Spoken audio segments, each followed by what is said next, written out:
Hello guys, I am Abhishek and welcome to our channel Tricky Dose and I will teach you reasoning.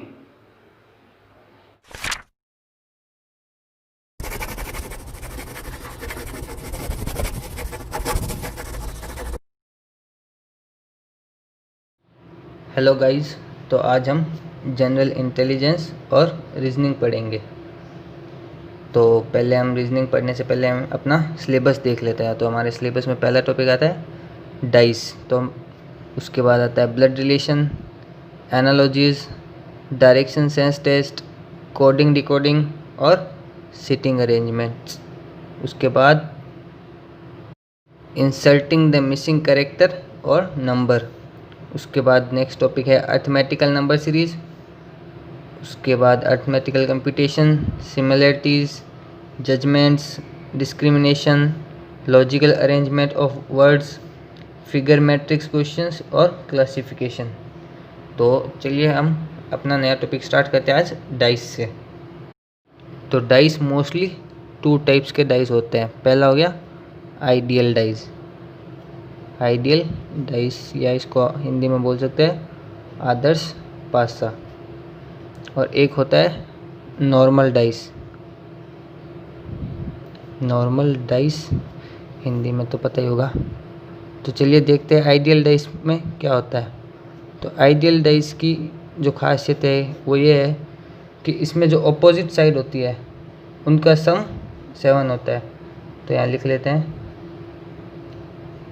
the sum of two opposite side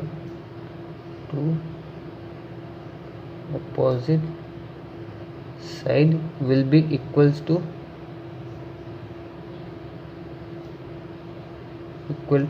7। तो मतलब हमें पता चल सकता है कि आइडियल जो अपना आइडियल डाइस है उसमें 1 के सामने हमेशा 6 आएगा, तभी 1 + 6 क्या हो जाएगा 7। 2 के सामने क्या आएगा 5, तो 2 + 5 क्या हो जाएगा 7। और 3 के सामने क्या आ जाएगा, 3 के अपोजिट क्या आ जाएगा 4, तो 3 + 4 = 7। हमारा 3 + 4 = क्या हो गया 7। चलिए अब हम बात करते हैं नॉर्मल डाइस की। तो नॉर्मल डाइस में ऐसा कोई रूल नहीं है कि अपोजिट जो साइड्स होती है उनका सम 7 हो। नॉर्मल डाइस में 1 के अपोजिट 2 भी आ सकता है, 3 भी आ सकता है, 4, 5 या 6 कुछ भी आ सकता है इनके अपोजिट। तो नॉर्मल डाइस और ज़्यादातर क्वेश्चन नॉर्मल डाइस से पूछे जाते हैं और इसमें 3 to 4 टाइप्स ऑफ क्वेश्चन पूछे जाते हैं पेपर में। तो चलिए पहले हम आइडियल डाइस पे बेस्ड प्रीवियस ईयर में जो क्वेश्चन था वो क्वेश्चन सोल्व करते हैं। देखिए आइडियल डाइस पे बेस्ड क्वेश्चन, और इस तरह के क्वेश्चन में हमेशा क्वेश्चन में सिर्फ एक ही डाइस गिवन होगा। तो क्वेश्चन क्या है हमारा, the format of a dice is shown, find which side और number will be opposite to 5। तो ये हमें पूछ रहा है कि 5 के अपोजिट क्या आएगा। तो जैसे कि हमें पता है कि आइडियल जो अपना आइडियल डाइस होता है, आइडियल डाइस उनमें अपोजिट साइड का सम कितना होता है, opposite sum of opposite side कितना होता है 7 = 7। तो 5 + 2 क्या हो जाएगा 7। तो हमारा आंसर यहाँ क्या आ जाएगा, बी ऑप्शन करेक्ट आंसर हो जाएगा। तो चलिए अब नॉर्मल डाइस से क्वेश्चंस करते हैं। तो नॉर्मल टाइप में जो फर्स्ट टाइप है वो है when 1 digit is common in 2 dice, 2 और मोर भी हो सकता है, मोर डाइसेस। तो चलिए देखते हैं, एक क्वेश्चन करते हैं इस पे। तो हम कोई भी 2 डाइस एज्यूम कर लेते हैं।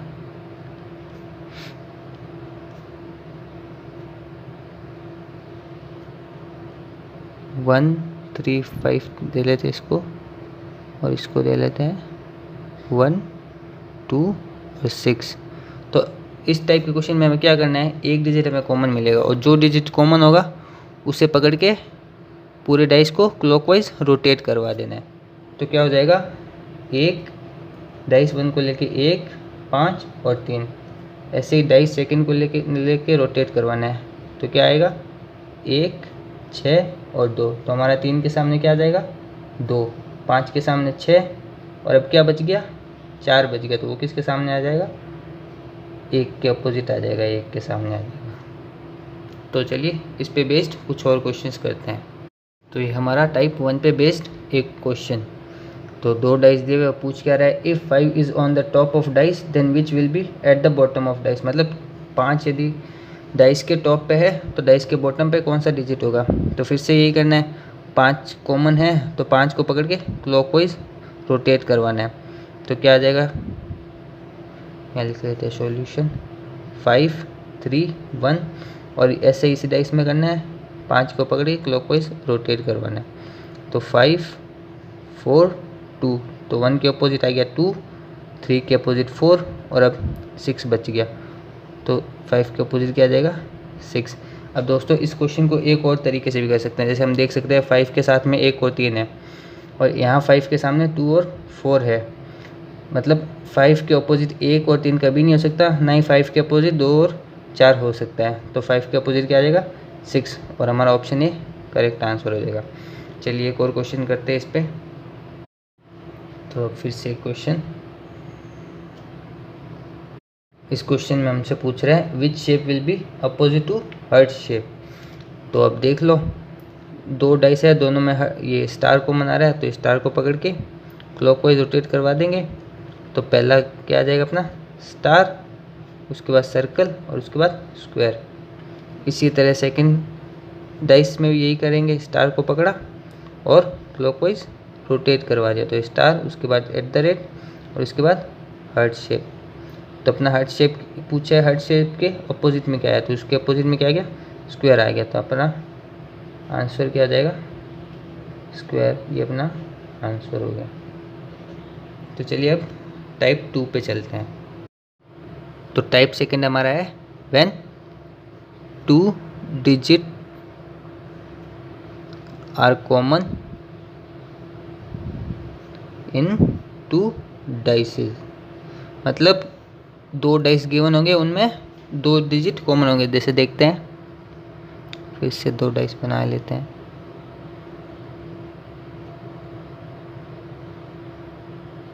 टू 1 4, और एक और डाइस बना लेते हैं,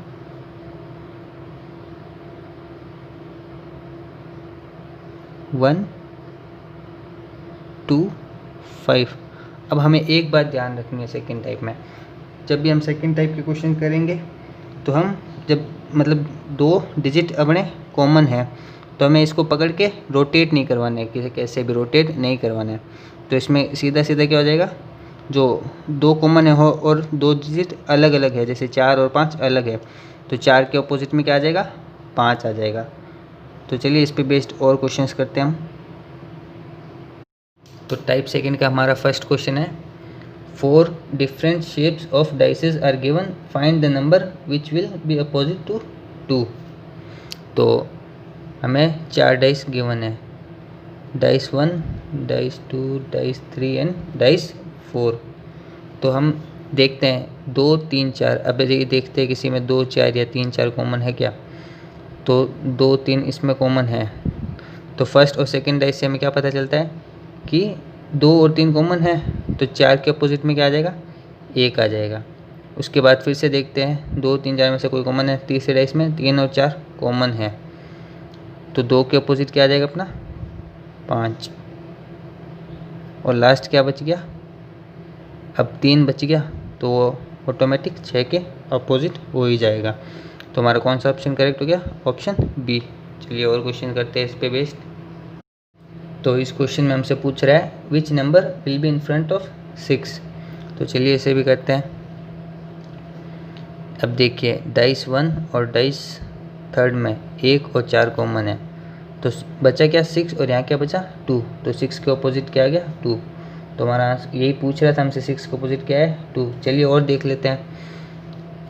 अब इन दोनों डाइस में क्या है, वो रूल लगाते हैं, 6 कॉमन है, एक डिजिट, तो फर्स्ट टाइप से इसको सॉल्व करने की कोशिश करते हैं। तो हम 6 को पकड़ के क्लॉकवाइज रोटेट करवाते हैं। तो क्या हो गया, 6, 4 और 1, और इसको भी 6 को पकड़ के क्लॉकवाइज रोटेट करवाते हैं। तो क्या हो गया, 6, 3 और 5। तो 1 के अपोजिट अपने क्या आ जाएगा, 5, 4 के अपोजिट 3 और 6 के अपोजिट क्या आ गया, 2। मतलब अपने दोनों मेथड से यही आंसर आ रहा है। तो अपना ऑप्शन डी करेक्ट हो गया। चलिए अब थर्ड टाइप के क्वेश्चन करते हैं। तो थर्ड टाइप में हमें इस टाइप के क्वेश्चन देखने को मिलेंगे। तो ये पूछ रहे हैं which number will be opposite to 3, मतलब 3 के अपोजिट कौन सा नंबर है। तो ये देखने में थोड़ा टफ लग रहा है पर ये बहुत ही ईजी है। इस टाइप के क्वेश्चन में करना ये होता है कि एक छोड़ के एक, मतलब अल्टरनेट चलता है। 1 के अपोजिट क्या होएगा, 6, और ऐसे ही 3 के अपोजिट क्या आ जाएगा, 4। और ये जो साइड में होते हैं जैसे 2 और 5, इस पूरी सीरीज़ के या इस पूरी के दोनों तरफ साइड में, लेफ़्ट साइड और राइट साइड, तो ये साइड में जो होते हैं ये हमेशा एक दूसरे के अपोजिट होते हैं। तो हमसे पूछा था 3 के अपोजिट क्या होगा, तो 3 के अपोजिट हमारा 4 आंसर हो गया। चलिए और क्वेश्चंस करते हैं ऐसे।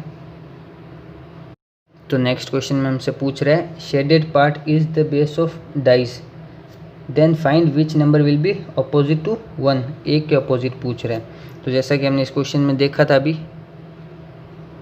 कि इसमें अल्टरनेट एक दूसरे के अपोजिट होते हैं। तो 1 के बाद शेडेड पार्ट पोर्शन को छोड़ के क्या आ रहा है, 4। तो 1 के अपोजिट क्या आ जाएगा अपना, 4। उसके बाद और देखें तो शेडेड पार्ट है, इसके अपोजिट अपना क्या आ जाएगा, 5। तो